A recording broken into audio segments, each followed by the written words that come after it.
First things first, Rosie. How are you? I'm good, thank you. Okay. Yeah, very good. Glad to be in Amsterdam. Okay. Well, what I want to start with is, do you have a first musical memory? Yes, I do, very much so. My dad used to take us to loads of music gigs, and we used to go all around London to different people. And my first music gig was Annie Lennox. Okay. And I mean, my first memory of a music gig was Annie Lennox, and I think I was about 3 or 4. Okay. And there were all these people standing around me, and I curled up on my chair and went to sleep. I love Annie Lennox, but I think I was just too young. Well, your father took you to these gigs at a very early age. When did you know that music was kind of the way to go for you? Well, when we were younger, we had we were very creatively encouraged, and we didn't have like a TV and stuff. So I was always taught to put my emotions into music, or like we had a creative output, and my output was music. So it became like a very natural language for me, from a very young age. And I never remember a moment that I was like, oh, okay, music's for me. I just always went down that route, and there was just never anything else really. So it's always been that way. But I think I remember like the importance of music for me. Probably kind of, it's all I did. But when I got to about age 13, I realised how kind of key it was to my existence, because there was, if it just felt so wrong not doing it. And I guess it's the first time I really realised that wasn't normal for everybody else around me. Yeah. And at this age, was it around 13 that you started writing your own songs? I mean, I was writing songs from a really young age, but yeah, I guess like more focused at that age, yeah, because I did my GCSEs when I was 13, and my GCSE music when I was 13, and I did do a composition, and I got recognised in the class by the guy that came in to do composition. He said, I want to manage you, I really like how you write music. So from then on it kind of became more of like a professional thing, as well as a kind of just an output.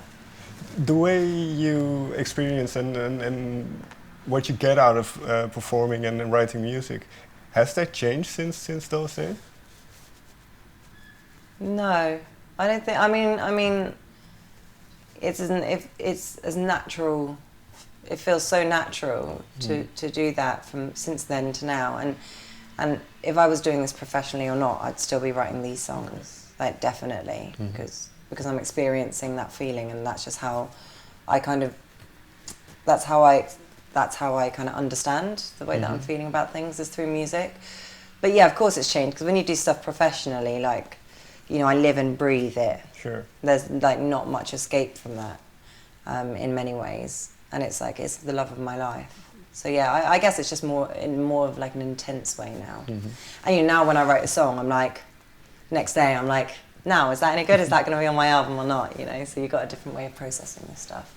Can you force creativity in that way? Can you set aside a chunk of time and say, okay, now I'm going to be creative and I'm going to write a song? Or is it more that it has to come to you?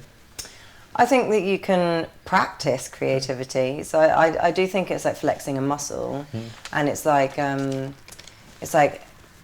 practicing all the components. So when something does come to you, it's like more streamlined, and you can actually put that emotion, put that idea down quicker.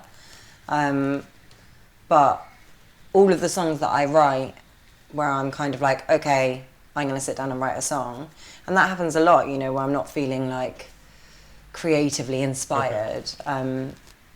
I write a lot, write a lot of that stuff, but that stuff never kind of makes it to the album or out, because that stuff's not the stuff that like really rings true for me. But it's very key to the process. When do you know that?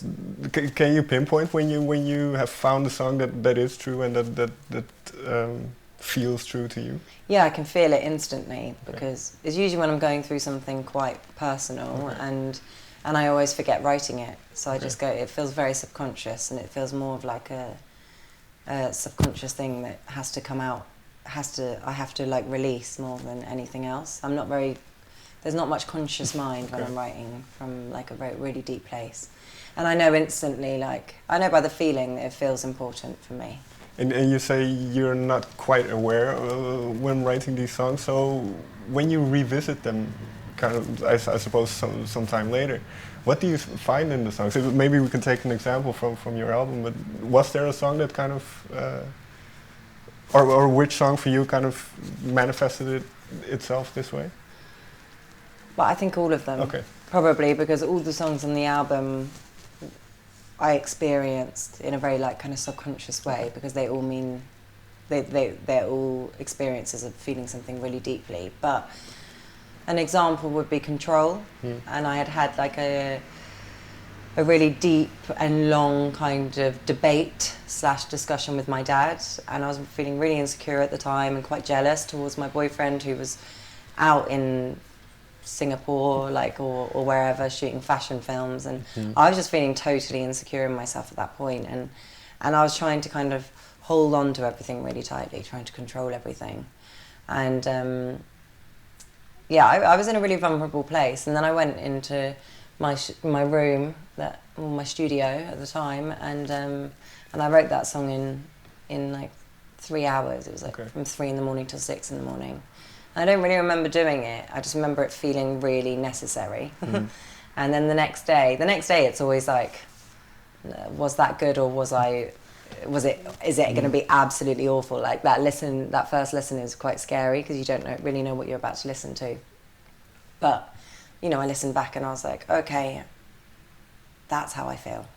It clears some stuff up for me usually. It's like, it's very quite telling. Cathartic in that sense. Yeah, definitely. And like a lot of the time I don't know how I feel until I've written something, and then I'm like, wow, okay, that's how I feel about that situation. Like, I didn't know how upset I was about the situation with my friends not really being, or a friend not really being there for me when I was ill with Who's That Girl. And I didn't feel like angry at all, but then I wrote that song and I was like, wow, I'm quite angry. Does it help then? Yeah, definitely. It's like I say like, yeah, it sounds really cheesy, but I say like it's my therapy, because it just helps me work through those feelings and like working out how I feel. And like, to me, that's like absolutely key.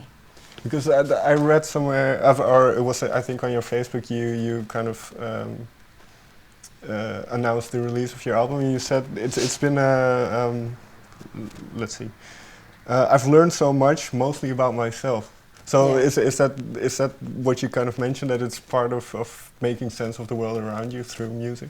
Yeah, totally, and just working out what's going on for me. I think it's so easy to ignore that stuff these days when we're like, we've got constant images, constant pictures, everything's so busy, and it's just like, oh, you know, I'm fine, like whatever, like carry on.